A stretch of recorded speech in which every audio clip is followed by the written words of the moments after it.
Elegiste una carrera que pocos entienden. No es el esfuerzo, no los años, no lo que cuesta pararse frente a un paciente y no tener todas las respuestas. Mi nombre es Diego Tatis, soy odontólogo, especialista en ortodoncia, en anomalías dentofaciales y en dolor craneofacial. He orientado mi investigación de los últimos 25 años a entender la influencia del sistema craneomasticatorio en la mecánica corporal. Aquí vamos a encontrarnos en dos terrenos. El primero, el terreno de la ciencia, con toda su exigencia y su rigor.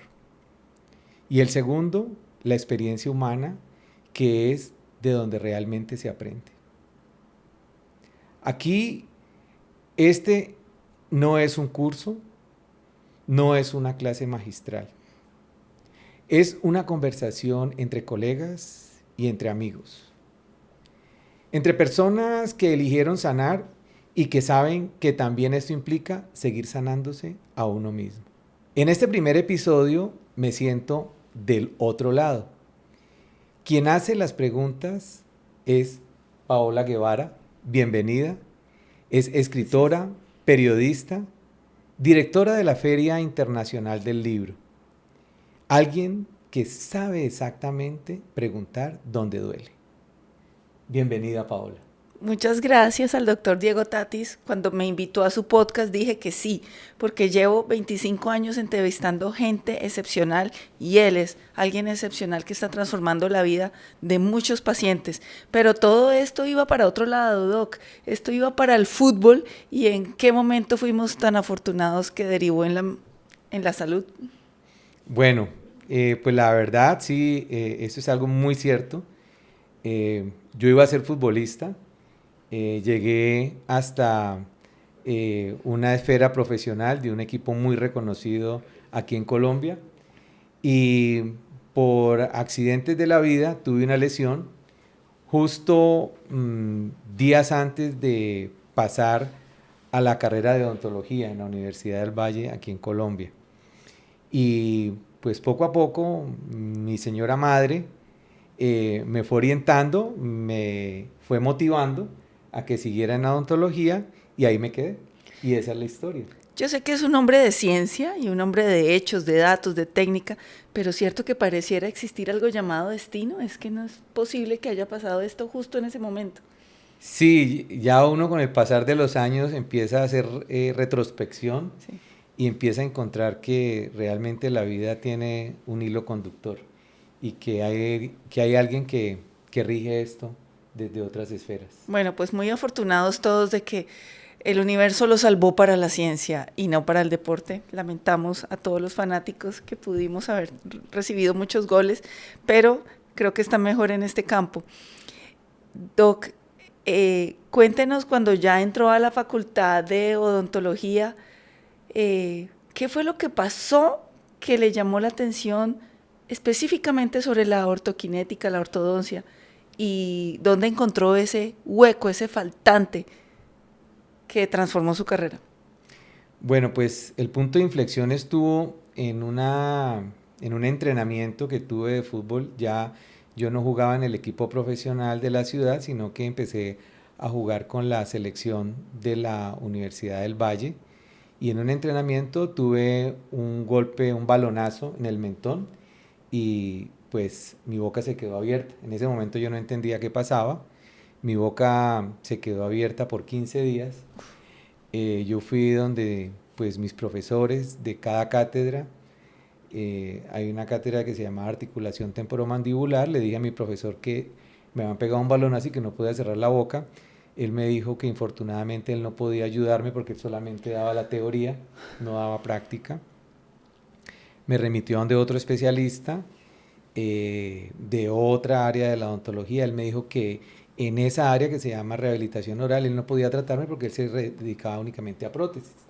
Me remitió ante un cirujano maxilofacial, profesor también de la facultad, me dijo que no era quirúrgico, que él no manejaba esa parte. Entonces, en esas volteaderas estuve 15 días, yo llegaba a mi casa y entraba derecho a mi cuarto para que no me vieran con la boca abierta y me pudieran dejar salir a seguir entrenando.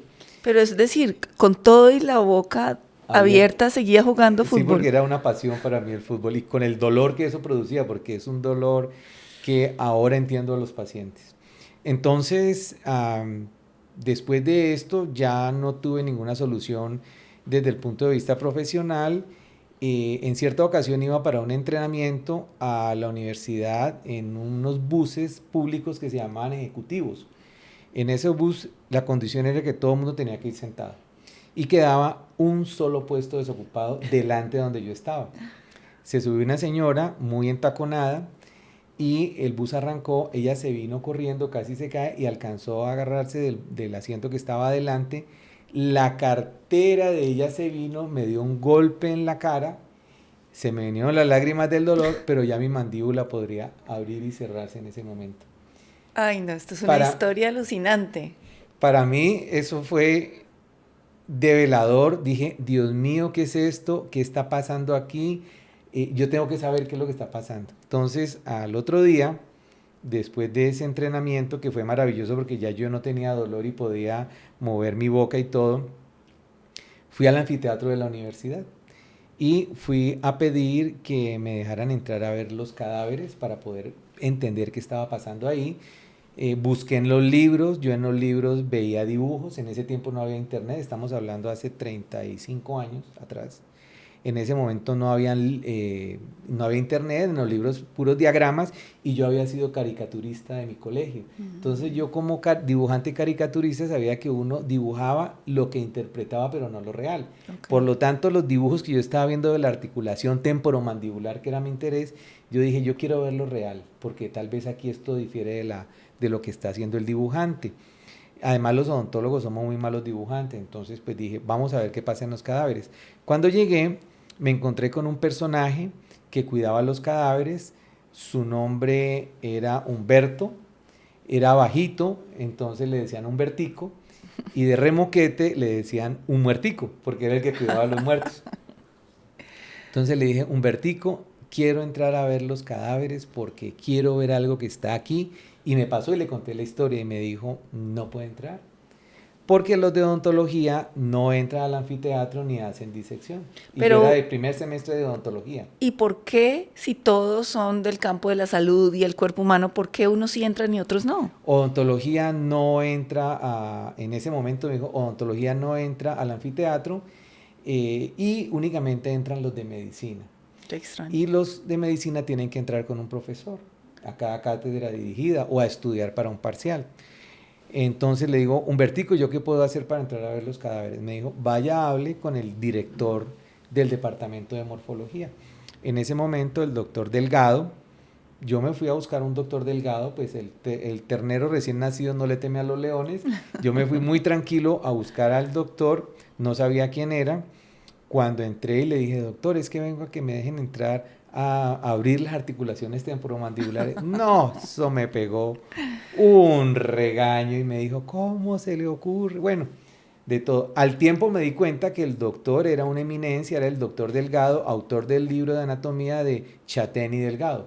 Wow. Alguien pues grandioso para nuestra especialidad y para la salud en general. Pero me dijo, no se puede y no se puede y no se puede. Yo le dije, bueno, muchas gracias y me fui. Como fui tan educado con él y pues no puse ninguna objeción, cuando él me vio saliendo, me dijo, joven, venga, ¿usted qué es lo que quiere ver en el anfiteatro? Le dije, doctor, es que, y le conté la historia del bus y del golpe y de todo en la mandíbula. Me dijo, no, pero es que hubiéramos empezado por ahí. Usted lo que quiere ver es una articulación que se llama la articulación temporomandibular. Esa articulación, pues, los de odontología no la disecan porque ellos no entran al anfiteatro. Y los de medicina no tocan la articulación temporomandibular tampoco. Ahí entendí yo algo, que nadie conocía de esa articulación en la salud. Pero imagínense esto tan increíble, es como si se abriera un vórtice a través de una serie de circunstancias muy especiales para mostrar un campo que casi que estaba oculto, en el que nadie había pensado. Y aún sigue oculto. Wow.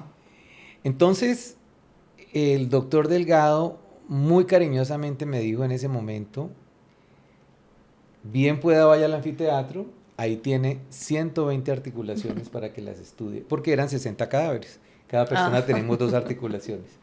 Entonces, desde ahí hace 35 años hasta el día de hoy voy al anfiteatro. Inicialmente fui muchos años a estudiar la articulación, a hacer disección y hoy en día llevo a todos los doctores que vienen de diferentes países del mundo a tomar los cursos conmigo. Pero cuando uno ve la articulación ya no en un libro dibujado por un dibujante que él simplemente ilustra, ¿era muy distinto a la que se ve en la vida Sí, real?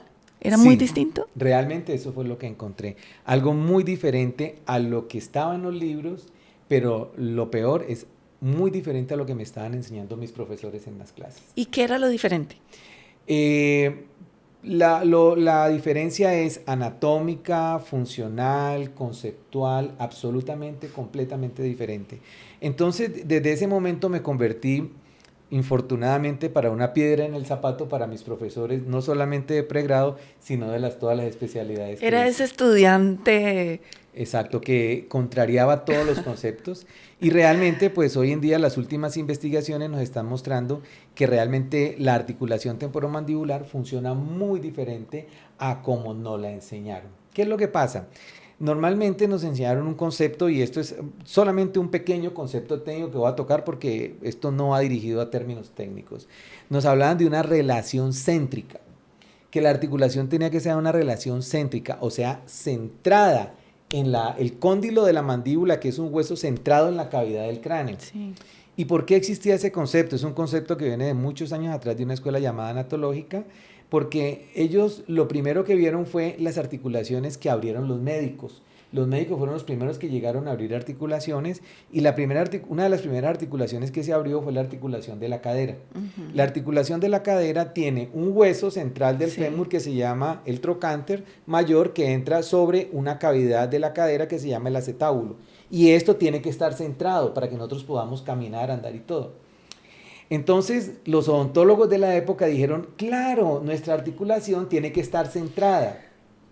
Y resulta que nuestra articulación temporomandibular no es una articulación cóncava convexa como la de la cadera, sino que es una relación biconvexa, porque articulan no un cóndilo con una cavidad, sino dos cóndilos entre sí. Por eso tenemos un disco que es bicóncavo. A ver, nuestro cuerpo humano entonces es tan fantástico que no se puede asumir que todo funciona igual y que todo está estereotipado como una máquina, Así sino es. que estos médicos asumieron que todas tenían que ser céntricas y resulta que hay otras que son distintas como la... Exactamente, que son biconvexas o Porque bicondilares. permite otro movimiento. Permite otro tipo de movimientos tridimensionales que hacen que podamos hablar, comer, manejar el estrés, etc.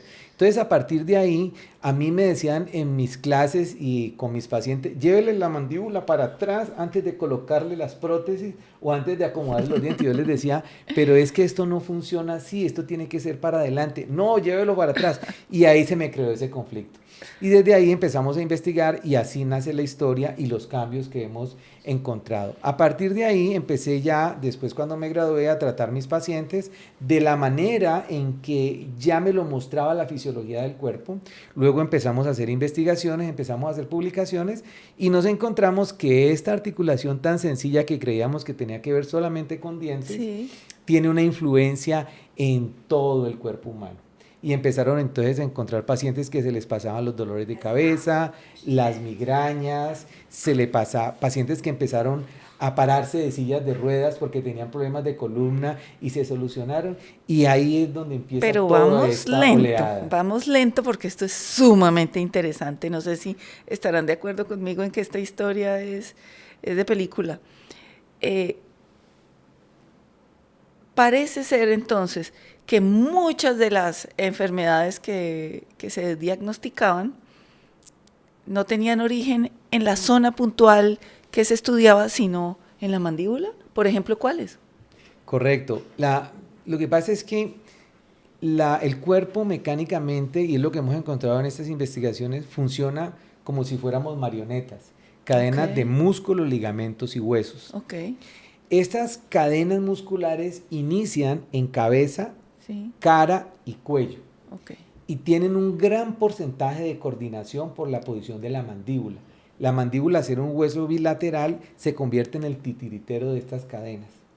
Entonces, la posición de la mandíbula es fundamental para que tengamos un equilibrio entre la derecha y la izquierda y entre adelante y atrás. Y ese equilibrio lo comanda la mordida. Cuando la mordida se desacomoda o se desacomoda la mandíbula por desórdenes de crecimiento y desarrollo, se descoordinan todas las cadenas, se descoordina la posición del cráneo y la columna entra en inestabilidad. Se descoordina el cuello, los hombros, la espalda, la cadera, todos los Hasta pies. los pies. Hasta los Correcto. pies. Y todo empieza acá. Y todo empieza acá. Entonces, lo que encontramos es que equilibrando la mandíbula en una posición específica que llamamos posición terapéutica de equilibrio, automáticamente se empieza a corregir columna y se empiezan a corregir una cantidad de problemas a distancia. Por ejemplo, problemas de rodilla. Cuando el paciente va con una rodilla afectada donde el ortopedista mira la rodilla. Sí. Pero nunca se toma una fotografía de frente o se ve caminar al paciente y se da cuenta que el paciente está ladeado y que es esa sobrecarga la que está dañando esa rodilla. Con solo equilibrar al paciente, muy probablemente en algunos casos se podría evitar una cirugía de rodilla al paciente. Los pies, por ejemplo. Los pies, muchos problemas de fascitis plantar. Hemos recibido pacientes con 10 años de una fascitis plantar, que es un dolor por inflamación de la fascia de la planta del pie. Pacientes que llevan 10 años infiltrándoles el pie y resulta que el problema era acomodarlos. Y al acomodarlos el dolor automáticamente desaparece. Y entonces lo que pasaba en los pies había empezado en la mandíbula, increíble. Pero el otro día le oí algo alucinante. Una persona que llevaba mucho tiempo con una cistitis y le daban antibióticos y medicamentos y no estaba allí el origen sino en la mandíbula, que tiene que ver una cosa con la otra. Correcto, es que cuando se desequilibra la posición de la mandíbula y de la cabeza y en general de la mordida, que técnicamente se llama la oclusión, la columna puede desarrollar escoliosis. Con las escoliosis hay una reacomodación de toda la cavidad abdominal y los órganos. Esta paciente específicamente de la que estamos hablando, pues tuvo una reacomodación de su vejiga y ella no alcanzaba a hacer evacuación total de su orina. Increíble. Esos residuos que quedaban generaban infecciones refractarias. Wow. Cuando logramos acomodar todo el cuerpo, a acomodar su mordida, a acomodar su columna con el apoyo de fisioterapia, inmediatamente ella nunca más volvió a tener cistitis y por lo tanto no tuvo que volver a tomar antibióticos. Otra muy increíble que le oí en estos días y vi el video, que es impresionante.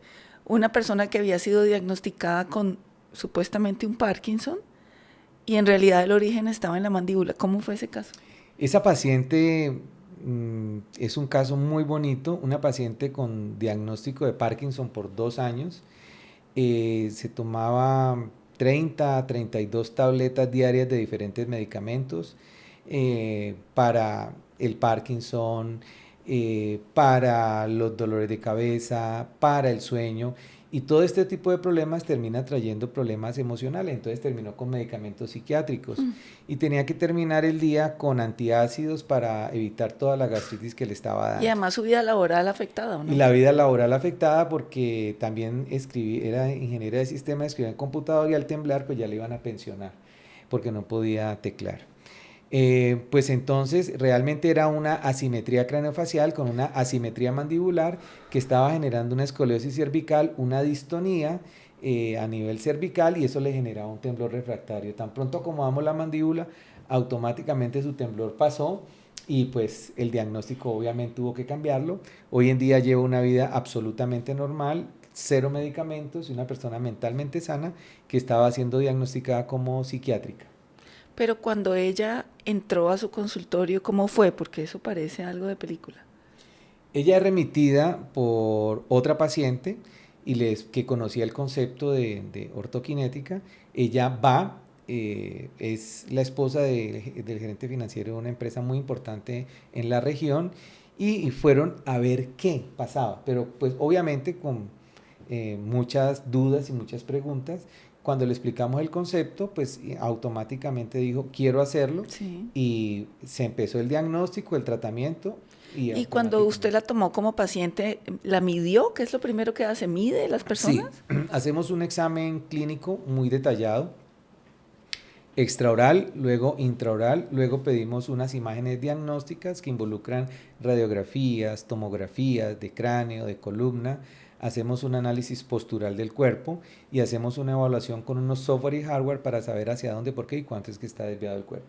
Con eso se hace una cuantificación digital de todos los datos biométricos del paciente y a partir de ahí se establece un plan de tratamiento de acuerdo al listado de problemas que se ¿Y encuentran. allí usted qué vio en el caso de ella? ¿Qué tenía? Tenía una escoliosis cervical que estaba comprimiendo unos nervios cervicales o del cuello que se llaman plexos braquiales y plexos Sí. cervicales que estaban generando una alteración de la neuroconducción de las manos, que era lo que le Wow, generaba el temblor. qué increíble. Cambió esa vida. Bueno, yo tengo hijos, entonces oí otro caso alucinante de sus pacientes y era un niño pequeño que tenía muy preocupada a su mamá porque le iba mal en el colegio, había perdido muchos años un curso y resulta que todo estaba asociado a la mandíbula, que tiene este caso de particular. Ese es un niño, es un caso muy especial que lo recordamos con mucho cariño. Es el hijo de una secretaria de un gran amigo, abogado.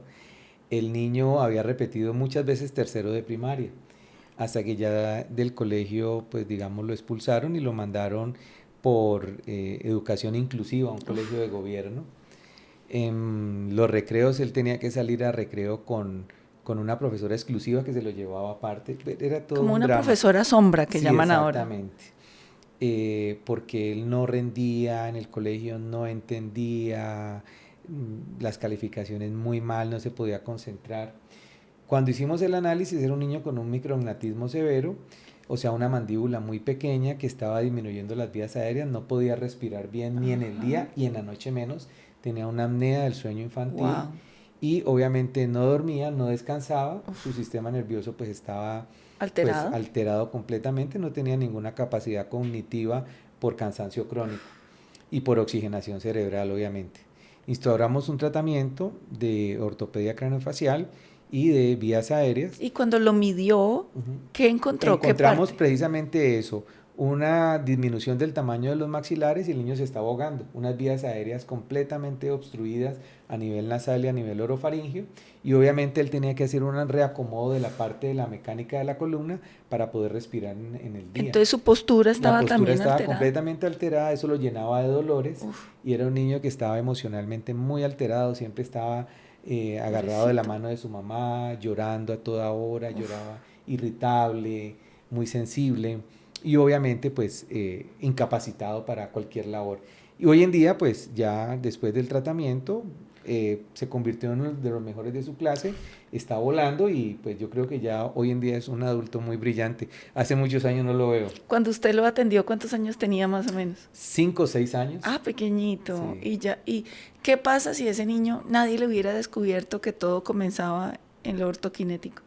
¿Cuál habría Pues sido el no, destino de ese niño? muy probablemente era una persona que iba a estar incapacitada para unas buenas labores sociales. Por lo regular, el dolor crónico, además de la alteración sanguínea que produce y todo el compromiso sistémico, genera alteraciones emocionales que terminan en enfermedades o psicológicas o diagnosticadas como psiquiátricas.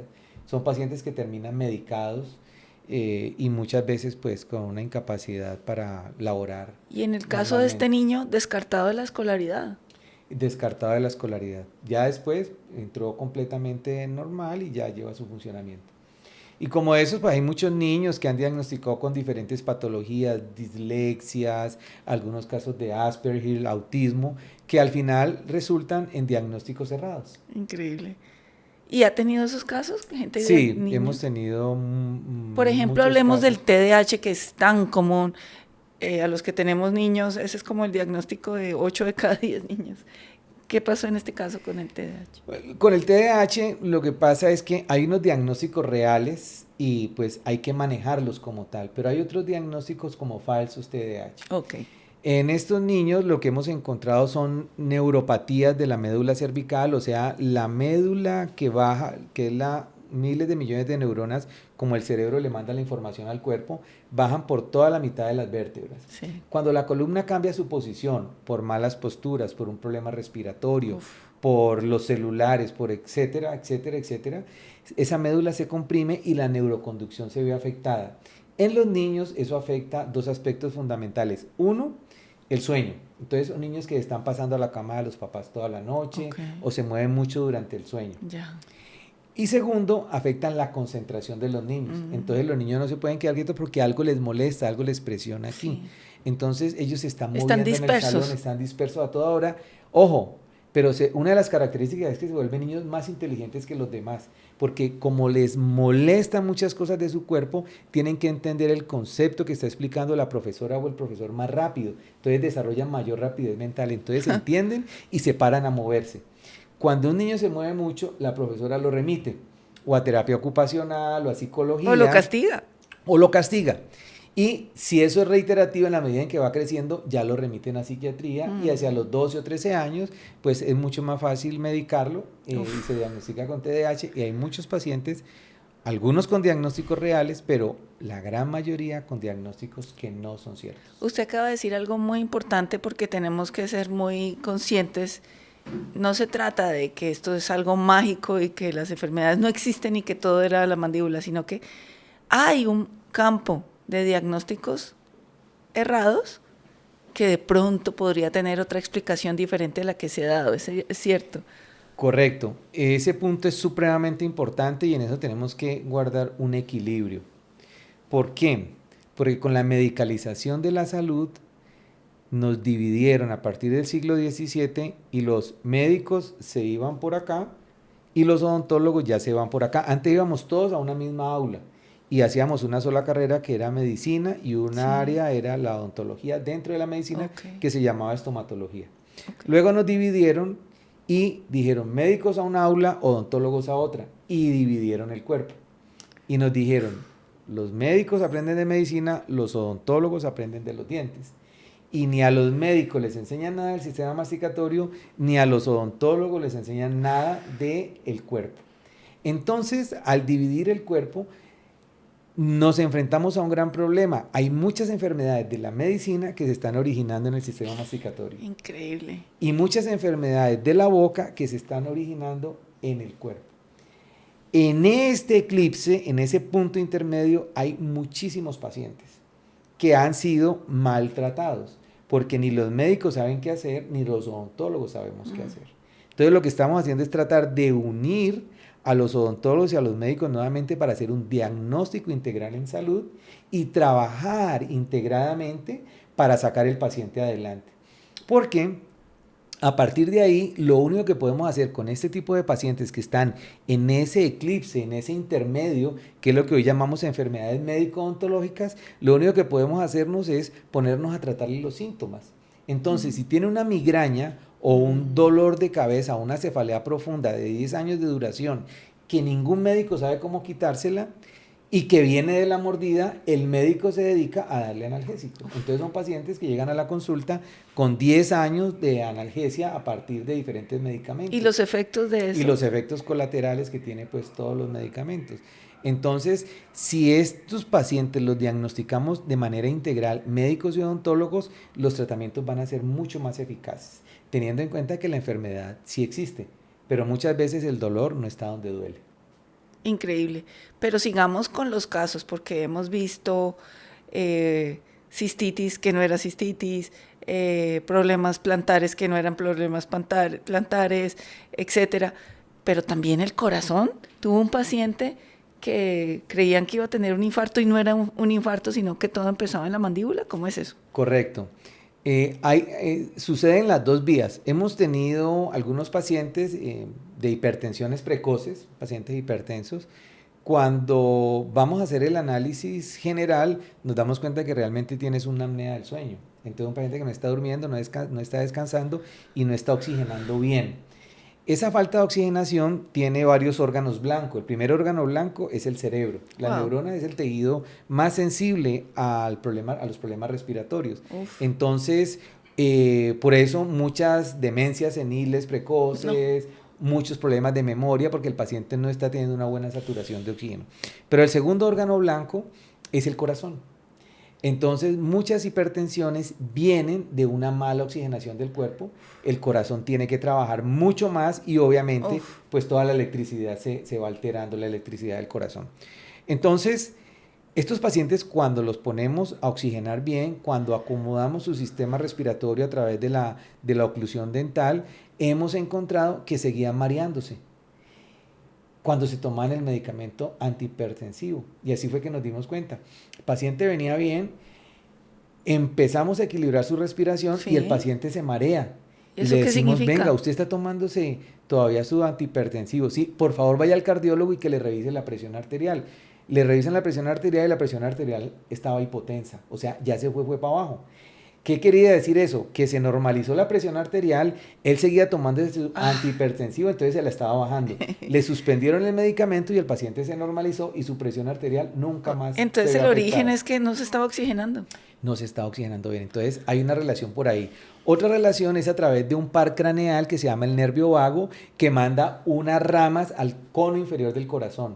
Cuando se altera la posición de la mandíbula y se altera toda la parte cervical, la neuroconducción del vago afecta el corazón. Esa es otra forma. Pero puede ser que si usted llegó ya muy tarde, el corazón sí está afectado ya. Exactamente, ahí ya no hay nada que hacer y tendrá que seguir con su tratamiento a través de Pero si es cardiología. a tiempo, de pronto se puede prevenir Es una persona probable que esté prevenir. 20 años tomando una Exacto, medicina. sobre todo las personas jóvenes. Y la otra parte es entender muy bien de dónde viene el dolor, porque muchos problemas de infarto de miocardio hacen que duela únicamente la articulación temporomandibular y eso se llama dolor referido. Estas investigaciones empezaron hace muchos años y particularmente en la Universidad de Kentucky, donde yo estudié, porque empezaron a encontrar una cantidad de pacientes que se infartaban en la sala de espera de los consultorios odontológicos. Wow. Entonces ellos iban a un Iban por un dolor dolor de diente. de la articulación o craneofacial y resulta que no era ahí donde estaba el dolor, era que se estaban infartando. Wow. Entonces, y ya hay muchos casos documentados acerca de esto. Entonces eso se llama dolor referido y la relación del sistema masticatorio con el cuerpo. ¿Cómo hacemos para sentar a odontólogos y médicos a tener estas conversaciones y a integrar lo que ha estado dividido?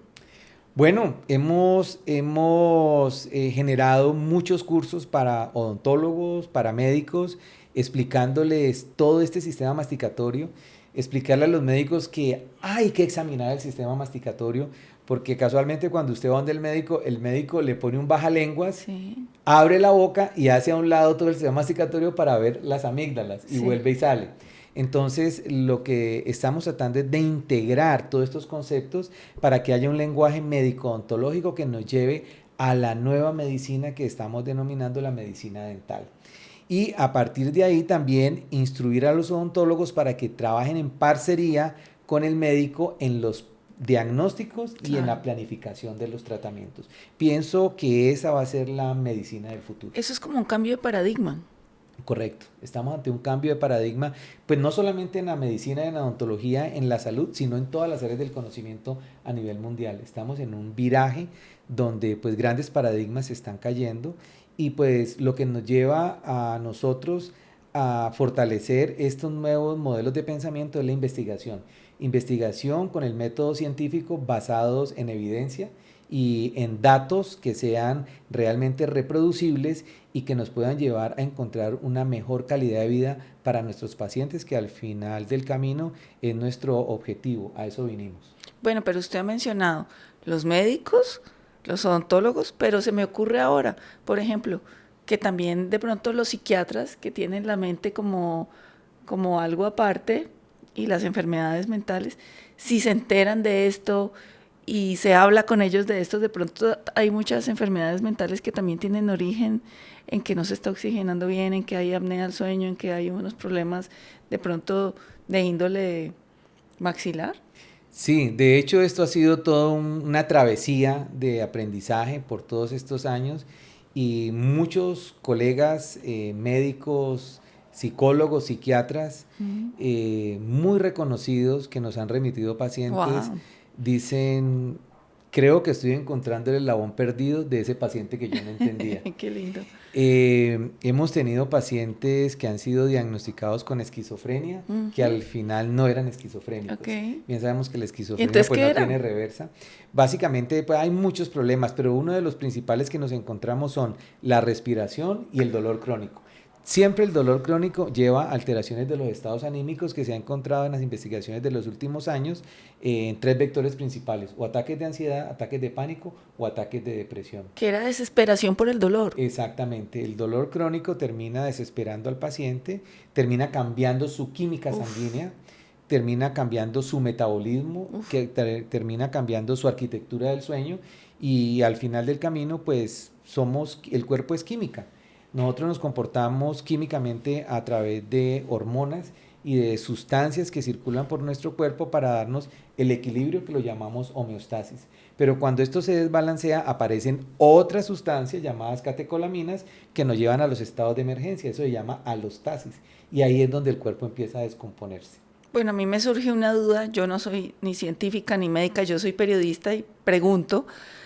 Me surge una angustia y es, todos a lo mejor tenemos alguna desviación. Sí, eso ya ha sido estudiado. Nosotros mecánicamente somos matemática pura. El cuerpo es una máquina perfecta y somos física pura. Para nosotros funcionar bien tenemos que ser simétricos. La mitad derecha igual a la mitad izquierda y la parte de adelante funcionalmente simétrica con la parte de atrás del cuerpo. Se ha encontrado que el 90% de la población mundial es asimétrica. Wow. Solamente el 10% son simétricos. ¿Quiénes? Deportistas de alto rendimiento. ¿Son simétricos? Son simétricos. Deportistas de alto rendimiento, modelos o actrices excepcionalmente perfectos. Wow. Ese otro 90%, que quiere decir que es común, pero no es normal, van a tener un desajuste en el cuerpo. Digamos que un carro desalineado le aparecen ruidos. Sí. Al cuerpo desalineado le aparecen dolores. Eso nos lleva a inferir que el 90% de la población mundial tiene entre 1 a 3 dolores en diferentes partes del cuerpo. Y por eso, en este momento, la Organización Mundial de la Salud cataloga los problemas musculoesqueléticos como el principal problema incapacitante en el mundo, por encima de la diabetes, de la hipertensión y de todas las mayores enfermedades mortales del cuerpo humano. Aquí viene mi otra pregunta. Uno debería, así como uno lleva el niño al odontólogo normal, como lo lleva de pronto al psicólogo, digamos, en caso de que eso sea necesario, como lo lleva al médico pediatra, que uno también debería ir a donde el médico que sabe de ortoquinética, que lo revise. ¿Debería uno tener esa precaución con los niños? Sí, de hecho estamos haciendo un gran énfasis en los pediatras. Estamos educando mucho tanto a los médicos como a los odontólogos pediatras, porque son los que tienen el primer contacto con el bebé. Y de hecho, una de las principales fuentes de remisión en nuestra consulta son los pediatras. Qué bien. Los pediatras, cuando ven que el niño tiene un ojo más arriba que el otro, una ceja más alta que la otra, una oreja más alta que la otra, ya saben que tiene una rotación de la base del cráneo. Y cuando lo ven de frente al niño con un hombro más alto que el otro, ya saben que hay una escoliosis que se está incubando. Entonces, a partir de ahí, los pediatras hacen la remisión para que nosotros podamos hacer tratamientos tempranos de malformaciones craneofaciales o de alteraciones de la mecánica postural. Y me imagino que si alguien llega de niño, pues es más fácil que si llega de 60 años. Así es, así es. Estamos haciendo una investigación en la que ya llevamos 26, 27 años, donde vamos a los partos, los filmamos, vemos cómo extraen al niño, porque ahí es donde se rotan las bases del cráneo o se alteran las columnas, y luego le hemos hecho seguimiento a estos niños durante todo este tiempo con imágenes radiográficas, fotográficas y seguimiento clínico. Es decir, desde el parto mismo puede ocurrir algo ortoquinético. Por lo regular, en la posición en el vientre materno en el último trimestre de embarazo o durante la extracción en el parto, bien sea por parto podálico o por parto cefálico, pueden generarse estas alteraciones. Estos pacientes les hemos hecho seguimiento y hemos logrado entender qué está pasando. Y obviamente hemos hecho tratamiento. La primera paciente de este seguimiento clínico que llevamos tiene en este momento 27 años y hoy en día es médica y le hemos hecho seguimiento desde que nació. ¡Qué maravilla! ¿Usted se ha encontrado algo desalineado? Sí. ¿Y se lo corrigió? Y ¿Qué era? Me lo corrijo, correcto. Una asimetría de las ramas mandibulares. ¿Le habían preguntado eso? Sí. Mis alumnos me lo preguntan con frecuencia. Ah, bueno. Nos dicen que nos quedan muy pocos minutos, entonces yo quisiera aprovechar esta parte final para que con mucho amor, mucho colegaje y mucha fuerza de inspiración ¿qué mensaje quisiera darle a todos los colegas de la salud? Bueno, primero a mis colegas odontólogos. La odontología durante muchos años tuvo una gran demanda por los estudiantes de odontología, pero nos dedicamos solo a los dientes. Y es una carrera donde ya muchos jóvenes no quieren ir. Se han disminuido enormemente las aulas de estudiantes de odontología en las diferentes universidades. Yo les diría que estudien odontología porque nuestra especialidad está tomando un nuevo aire con la medicalización de la odontología. Y para los próximos años vamos a tener muchísimo trabajo para atender pacientes que en este momento nos están necesitando para solucionar el dolor crónico que solo los médicos o solo los odontólogos no podemos solucionar. Estos nuevos cambios en los paradigmas con estas nuevas tecnologías digitales que hoy tenemos a nuestra disposición hacen que tengamos un terreno perfecto para tener unas herramientas para ayudar a la humanidad, para poder trascender y para poder dejar un legado. Entonces necesitamos que muchas aulas de odontología estén llenas porque vamos a necesitar muchos odontólogos para ayudar a tratar billones de pacientes que hoy nos necesitan y que no saben cómo manejarse. Bueno, lo perdió el fútbol, pero gracias a Dios lo ganó la ciencia. Qué mensaje tan optimista para tantas personas que necesitan gente formada en esta manera de ver al ser humano como algo integral. Y me parece un llamado a unirse, a hablar, a mirar más allá, a cambiar de paradigma. Entonces, caleño, colombiano, científico, transformando la historia de la medicina. Qué orgullo, doctor Tatis. Ojalá este mensaje llegue a muchas personas. Muchas gracias, Paola, y muchas gracias por la entrevista maravillosa. Un placer.